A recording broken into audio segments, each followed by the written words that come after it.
It's such a pleasure to be here, and I want to talk a little bit about the title of this event, this recital. It's Belle Canto, and I named it Belle Canto for several reasons. Does anyone speak Latin languages in here? You can call out, it's fine, because we're not in a formal concert hall, we're in a school. So what would Belle indicate to you? Some words for Belle. Beautiful. Anything else? Good, lovely. Belle is also the name of one of the most important librarians and medieval and manuscript scholars of the 20th century, Belle da Costa Greene, who was a woman who was the founding librarian of the Morgan Library in New York. She was very publicly known in that way, and it's very relevant and resonant to know more about her private life, her private history, the person who was born, Belle Greener, who was born a Black woman in Washington, D.C., and then engaged in the transracial process, social construction of passing later in her life when she became a public person. So we're going to tap into some of those resonances today through selections that I've chosen from the Morgan Library canon, and then expanding outward into the world that she saw in those days. So much of her perspective is obscured for several reasons.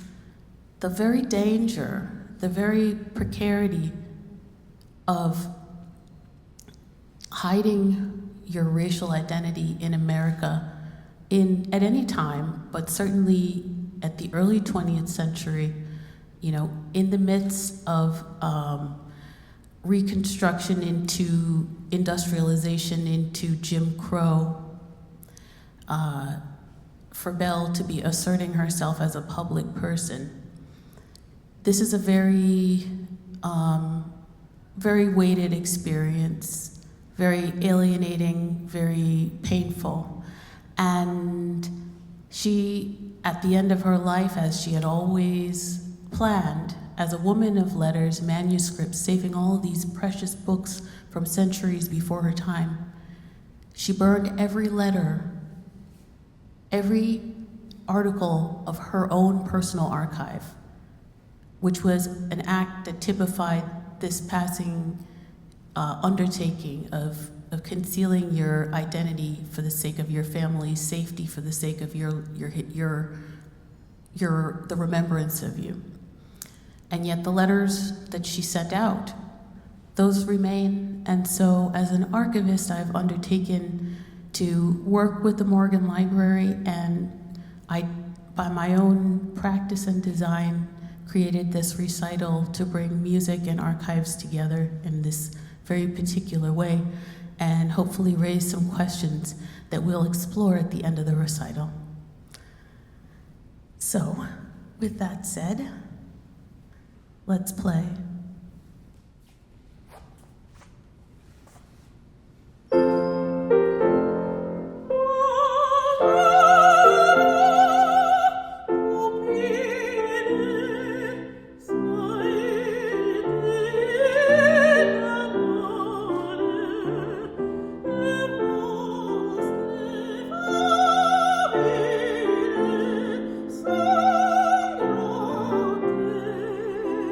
So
As I got into this morning with our first group of students, really take in, I'll read this fine print.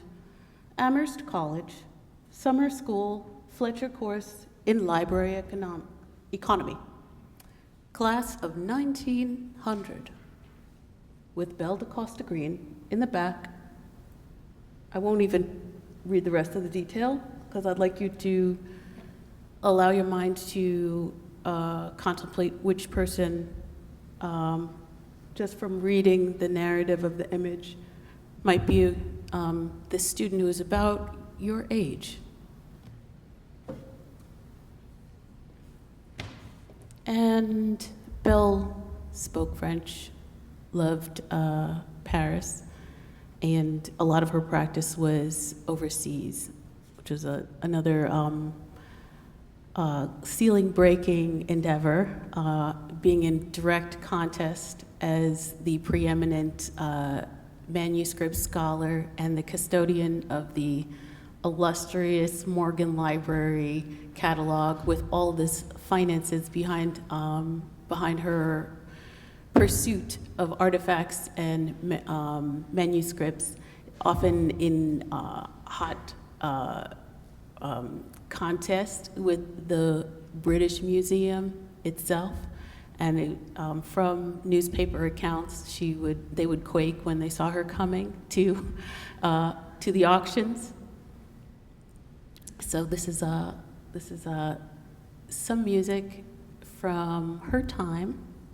A person who, in the archival dig I've done working with the Morgan Library, I found record of her hearing this composer, this next composer, in many settings, in personal encounters.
So, Debussy is one of the main influences of a collective called Les Six in France, who really expressed the music of their time and were a sort of creative collective, the way that in the Harlem Renaissance we may think of like the Algonquin table in a literary sense.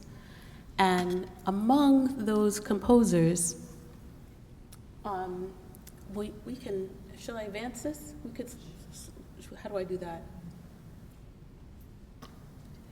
That's good. Yeah, we'll just keep moving in different images. So among those composers was mostly men, as you'd suspect, and one woman, Germaine Taillefer, and we're going to offer two of her vocal songs. She was a composer. She worked in the United States and in her native France. She was also a mother of two, which means a lot to me, as I am the same. So, some music of Germaine Taillefer.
We might be at Carnegie, but not today. Today we're at Wellesley College and everyone can come in.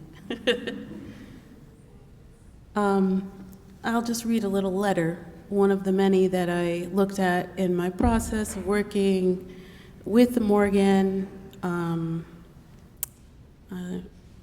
Keep these things, try to keep them handy.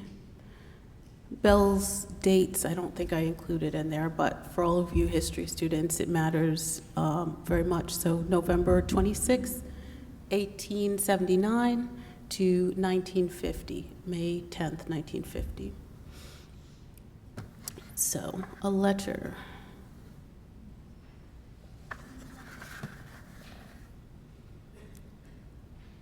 Oh, you know, may we switch to the newspaper? Just, it's like, thank you. Tonight, we are going to hear Bohème at the New Theatre, an opera which I hate because I love it so, and it always breaks me all up. By the end of the evening, I'm invariably desperately enamored of the man who sits next to me, be he old or young, black or white, lame, halt or blind, n'importe qui. Such is Bohème. Belle da Costa Greene to Bernard Berenson. That was the love of her life. March 8th, 1910. So you all understand what I mean. The letters that survive are the ones that she sent to people that she worked with, corresponded with, disputed with, mentored in many cases, and loved. So it's been quite an interesting pursuit putting this recital together. What's our next section? Puccini, yeah. Puccini, so it's perfect? Yeah. Puccini. Chris arranged this. It's Puccini and Christopher Cooley.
Dedicate that to a special person here who I've known since she was little, because that's a song called Sogno d'Or, which means golden dreams. It's obviously a lullaby.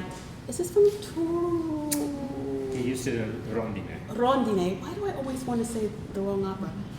This was some melodic material that we found on the pathway of trying to find intimate songs about the soft personal life of Belle da Costa Greene. She raised her nephew, her sister's child, and we found this to be just perfect. And then Chris picked it up and he's like, oh my goodness, La Rondine. This is music from La Rondine. So oftentimes composers do borrow from works, that's what we have an idea, maybe we stay with it longer, maybe it has a world premiere, but you still kind of have that melody with you. So that lullaby I'll dedicate to my niece who's here, Sophie. Some of you probably know her. I'm very proud of her, I have to say. That was a song that we thought about with Belle being an aunt And it was such a difficult family history to navigate and to be living with so many veiled histories and truths. And also quite a glorious career, as you can see. Are you all able to read that pretty well?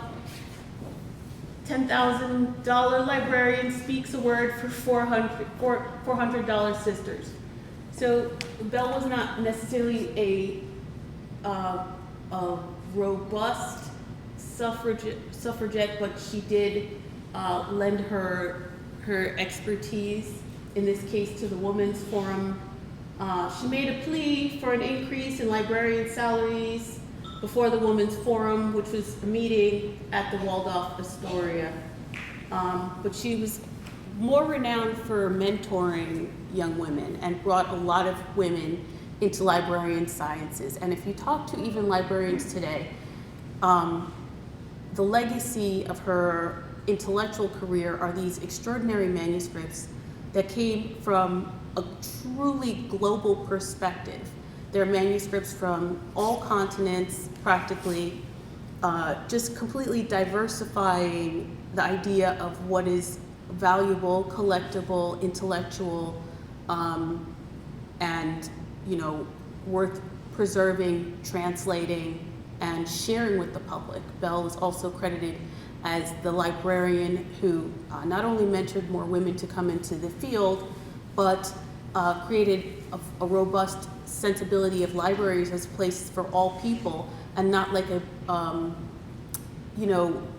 another trinket for the tycoons and the mega wealthy, which resonates today. So she fostered this spirit of democracy, of public participation, of discourse in making libraries spaces for public programs too. So, so Florence Price. Are we there? Tom Tom's next. Oh, Tom Tom. Okay. I like to do this, but I do need the visual aid sometimes. Take this. Okay. I've got my book in order. Thank you. Because it's like I'm talking to you all and I'm making practically eye contact with you. So you can start.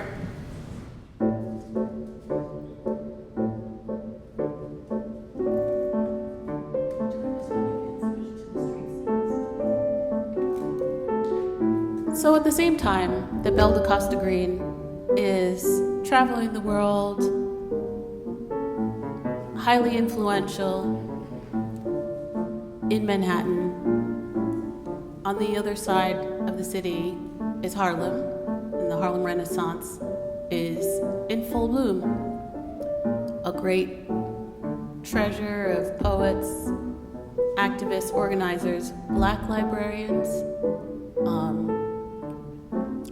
painters, jazz musicians are in community.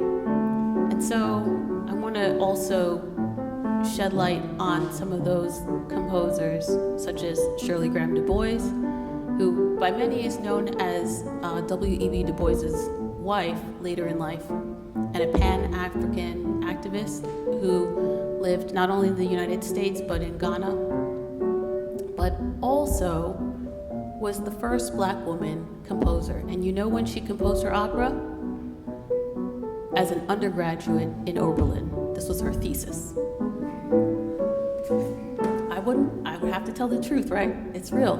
So this is a thesis.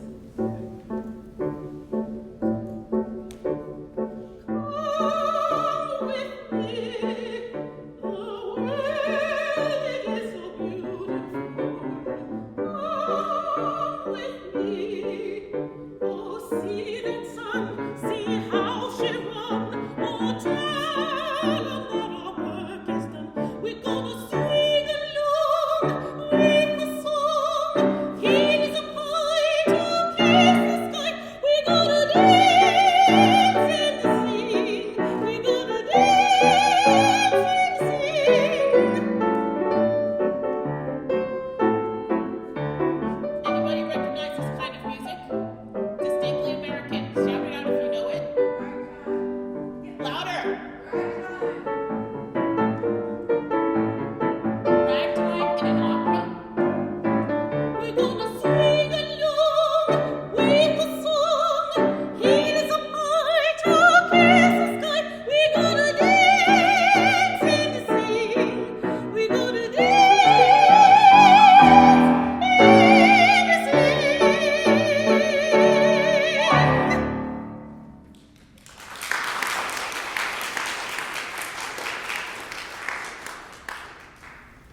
tom was, it was one of those, oh my goodness, when I read about the opera tom, and I had the privilege to work with the Caramore Festival, which is one of the premier music institutions in the world, as they revisited the surviving manuscripts of Shirley Graham Du Bois, and to learn more about it and perform the excerpts with them. And I couldn't believe when I read the description. I mean, Graham Du Bois had horses, she had hundreds of extras.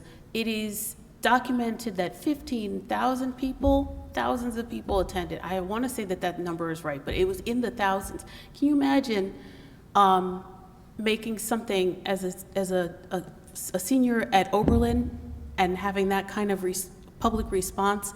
And what hasn't happened in the 1930s when Tom Tom happened? I'm trying to turn this off while I use the images. What hasn't happened in the 1930s in the United States? Come on, students, shout. Loud. The Great Depression, keep going. Yes, the entire civil rights movement. What? World War II, yep. So this is, and school desegregation, all of these things, right? To create an opera of that size and scale in a segregated world. All right, but Oberlin notably was one of the first colleges to have integrated classes. And as you drive into Oberlin, even today, there's a sign that documents that, which is pretty cool. These images are 1925 Harlem. So, Great still. thank you.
Langston Hughes poem.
Let me take a water for this.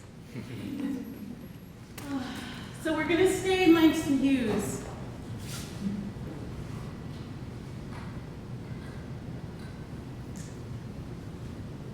Can I make it bigger? Maybe not. Leave it that way. So we're going to stay with Langston Hughes, and we're going to go into two poems you might recognize. By a living composer, a friend of ours named Ricky Ian Gordon, composer of opera and chamber music, and a really ardent fan of revisiting historical archive through his composition.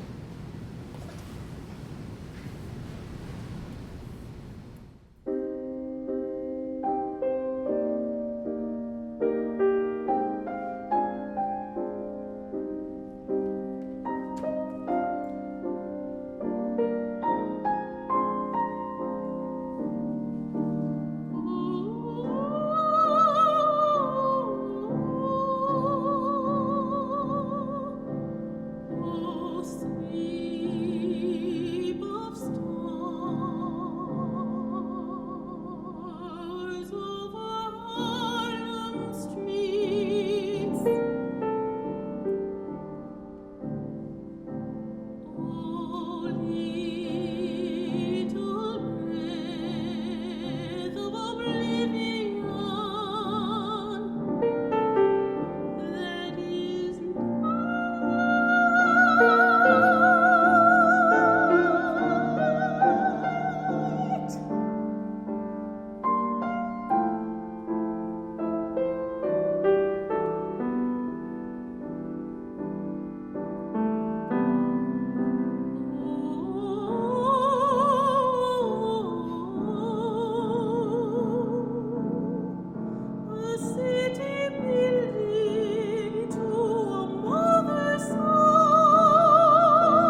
I went to look for joy,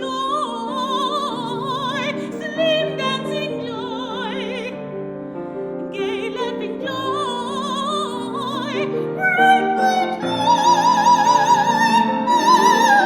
I found her driving the butcher's cart in the arms of the butcher boy. Such company,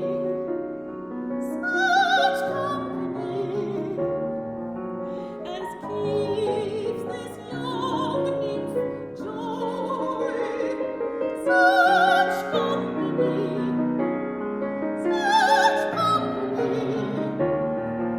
as keeps this young nymph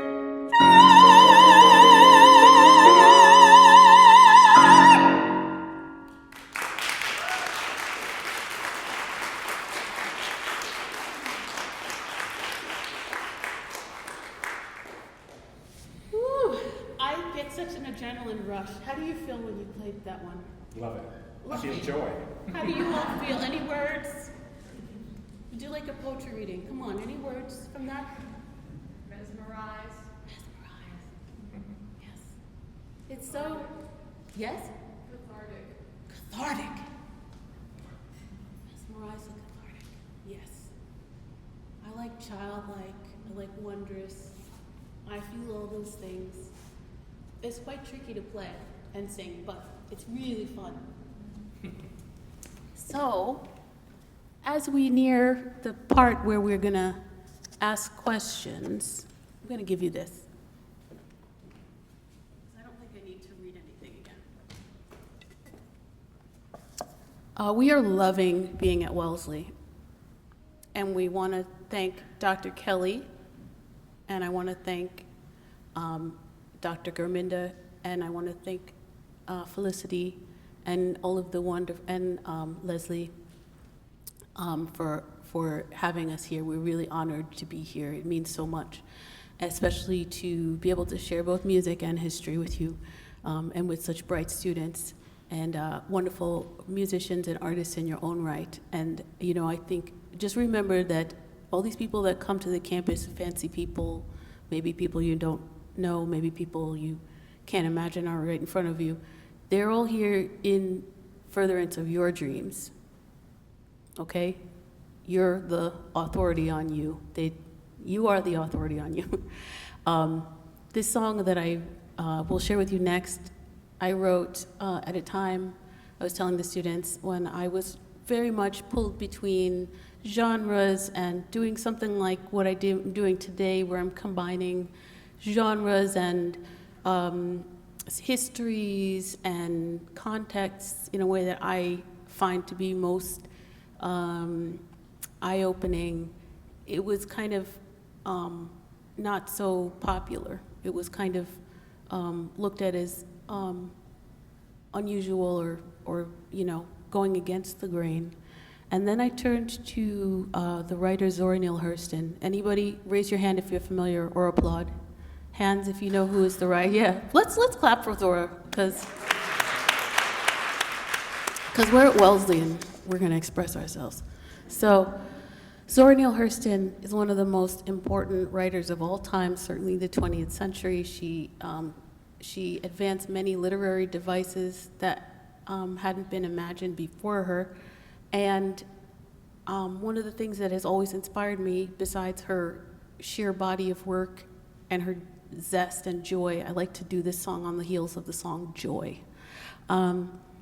was the many obstacles that she created a path through. She blazed a path through. I was telling the students this morning who may or may not have known that she forged her birth certificate to get into Barnard College. She took 10 years off. Can you imagine a time when you could change documents, right? And the reason is because there was a time and place for women to do everything. There was a time and place for Black people to seek higher education, and so she subverted it. She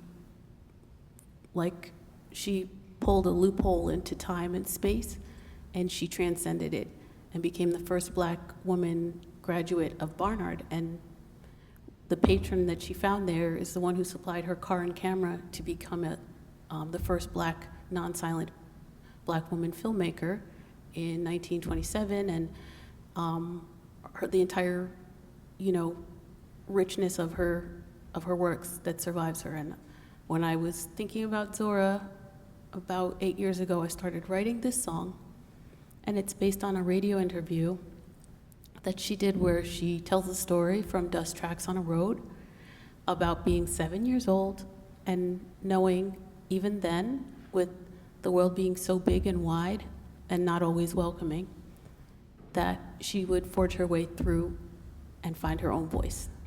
And this is my song, Zora's Moon.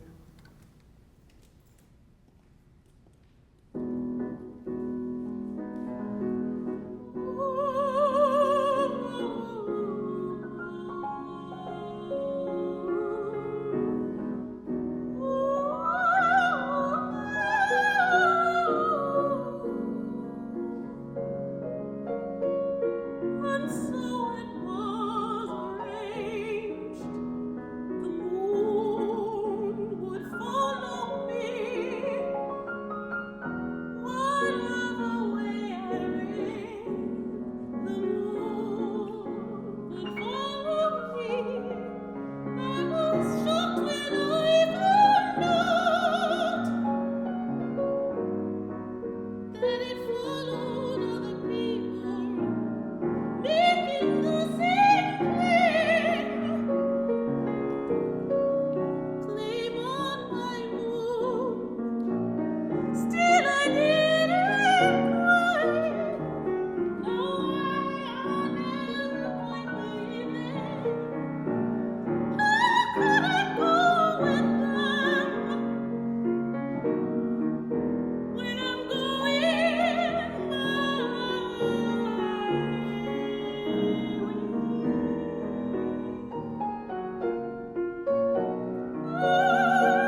So, Zora's Moon is a song that led me to continue, and it has taken me so many amazing places.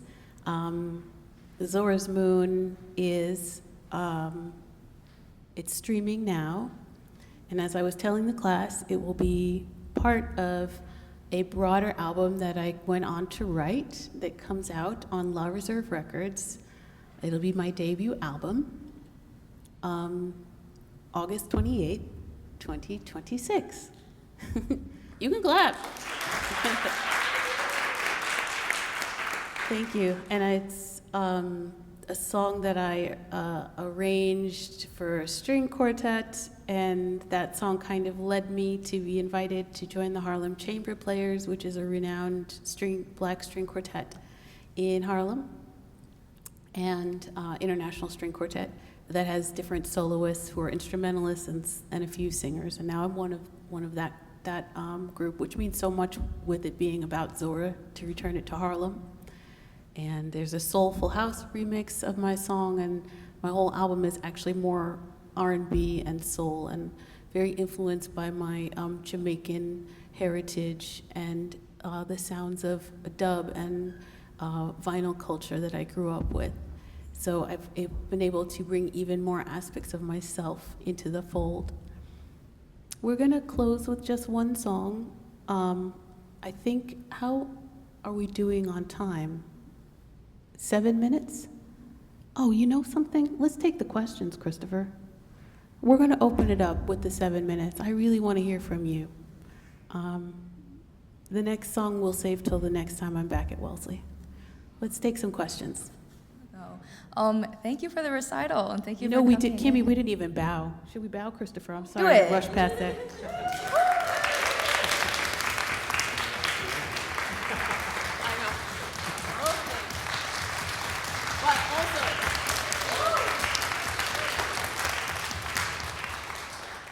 I didn't mean to skip that. I got the 7 minutes really hit. Okay, let's talk. All right, you mentioned that you were really digging through like her archives and her letters to see what kind of songs that she were listening to and like what resonated with her, which is really interesting to me, like especially compared to the modern ages, where I remember this huge scandal that broke out like a couple months ago, where someone just released like all of the public figures like Spotify playlists and accounts. And it just registered to me that like nowadays it's so easy to like find out what someone is listening to, and even then like that body of information would be just like insurmountable. I was wondering then like what were some of the particular challenges that you would have putting together this program in regards to the amount of information you had and like the limitations, and how you maybe had to like fill in the blanks sometimes? That's an awesome question that I would expect at Wellesley, but it's still so great to get. So as I was telling you and your class this morning, I have a really, a very pertinent background as a researcher. I went to college at Harvard. I studied sociology, and I was a history researcher, research assistant for Evelyn Brooks Higginbotham. And then I'm a lawyer also. So I went to Columbia Law School right after college, and then I got my master's in music. Yeah, we had to just get to the singing and the music, but I think that's part of the allure of a figure like Belle da Costa Greene or Zora Neale Hurston, the multi-hyphenate life. I feel like we're pretty much a room full, I would say 100% multi-hyphenates. So I think that, to really answer you, Kimmy, like I think I wade into the deep waters of archives and sampling because of the training that I have, and the fact that like I know as an attorney that I'm going to pursue the licensing, and I know as a Black archivist that I'm going to be in pursuit of archives that may have been obscured, that may have been suppressed in certain ways. For example, the sample that you can hear when you listen on streaming to Zora's Moon, and you hear the soul version that I did of the song, which is the original version. We hear a sample of Zora Neale Hurston speaking to Mary Margaret McBride. Now, the situation with that sample is I didn't even have to clear it. I was heartbroken. Yes, everybody gasped, like, I love that. This room of scholars, they're like, oh, no credit, no citation. Yeah, I'm going to credit, obviously, Hurston and McBride, but the fact is that the radio station fell into total abandonment. It's not quite in the public domain, but it's not attributed to an entity, so I can acknowledge it. But that's the point. Some of the archives that I pursue, no one's looking for, no one values, and no one cares. I mean, not no one, but the commercial framework of a Spotify does not value the samples that I'm looking for. And I think that I like that, actually. I hope I can go even further because they're not looking. But I also have I just was named, and I want to tell you all this because I'm here as a career person to have you think about what you want to do. So I'm the 2026 researcher in residence at Georgetown University. So I'm joining the faculty in that capacity at Georgetown. So the research has really taken me to new places, and I'll continue to perform and release music, but I'll be researching.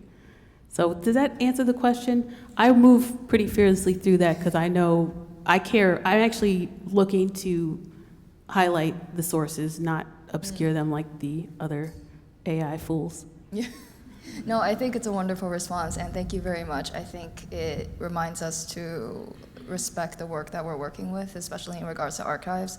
I like how you responded in terms of like how you saw the conditions of the archives as a reflection of the past, as a reflection of history, and not just with oh my God, I have to work with it.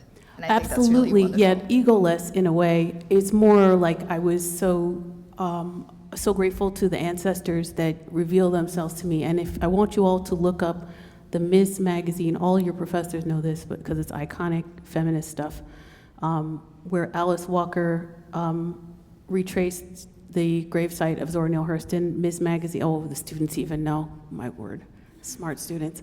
1975, MS period magazine. Look up Alice Walker and Zora Neale Hurston. It's fascinating. Kimmy, it's a must. It's like it's gonna touch on everything that you're thinking of. More questions? I think we have, I'll stay also after if anybody doesn't have something. I mean, I just want to know What's more your about. name? Oh, I'm Adarsha. Hi, Adarsha. I just want to know more about your career and how you balance being an attorney with being a musician and. So I don't practice law. Okay. Does that help? Yes. It's like, how do your billable hours work with Right. Yeah. visiting, I was like, the math isn't math. hanging out with us on a Monday? Yeah. No, I didn't practice. But I would say, now that I'm going back to Georgetown Law School as a researcher in residence, I see a lot of resonances with my educational path. But I'll tell you this, until there's a acute shift when I started writing Zora's Moon, okay? I was being a very good girl and auditioning when I first left music school and looking for someone to give me a carrot and say, do this part or you're discovered or whatever the things are. It was when I started working, I did a piece at Jazz at Lincoln Center called Abyssinian Mass, which was mixed genre. And I was thrown into a larger context of different musicians who were making one piece. And I realized that my genre, my propensity to be a good student and like keep myself in boxes, it wasn't gonna serve me, especially as a Black woman of color in an industry where I'm not gonna be cast as the girl next door. And so I have to center myself, I'm not the girl next door, I'm actually home, right? So I reframed everything progressively. So Christopher knew me in those days, a little bit before that. So it's been really an evolution to here. But now that I am doing this work, I am asked to write, I am cited in academic books, I was in a NEH convening around Hurston, and in the Du Bois Forum, and these are all, I I seek out these environments and they seek me, and that's when you know you're doing the right combination of all your interests, is when it feels like that's happening. Does that help? Yeah, thank you. That's Yeah, fascinating. so I don't feel like I really left the law, although like I wrote my note in Kimberly Crenshaw's class. That was my intersectionality seminar. So moments like that, and I feel like even as I'm doing this, Belle Canto, it's an exploration of what is citizenship and who gets to participate in society. And I feel like my perspective comes from all those experiences. It was a lot of school, but it didn't feel like it at the time. I was like you, I was full of energy. Thank you. You're welcome.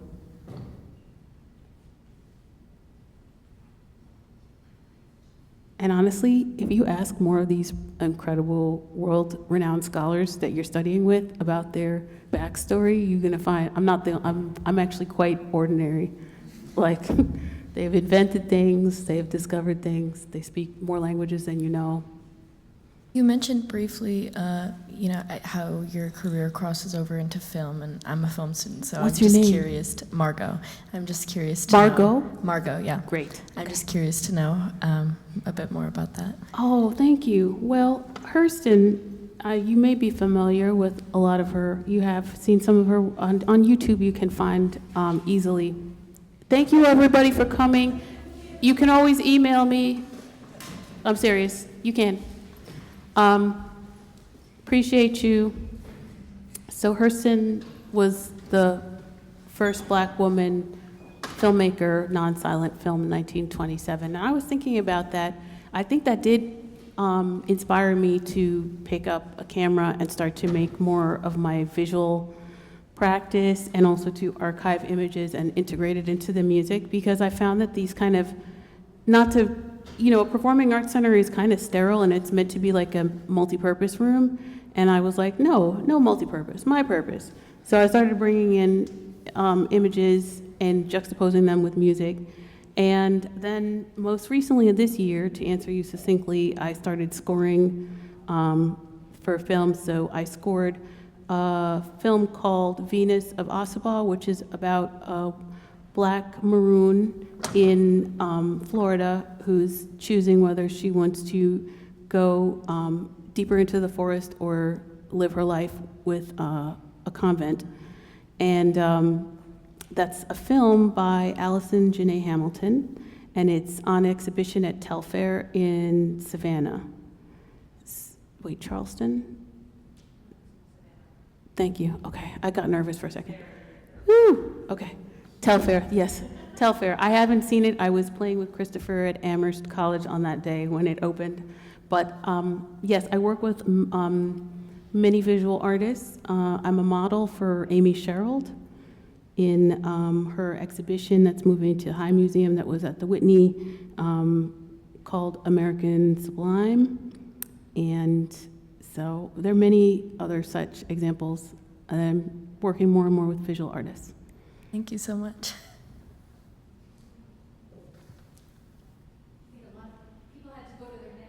I appreciate that. They were incredible. Are there any other questions? Just know that you can reach out to me sincerely, even if I've only met a few of you by name, but just send me a message, say hi, even if you just don't have anything to say or whatever, just to keep in touch. Okay? I appreciate you, and congratulations on everything you're doing. I'm proud of you. It's very, very beautiful. When I stepped on the campus, I could feel the energy. The world needs you. No pressure, but. Thank y'all. Thank you.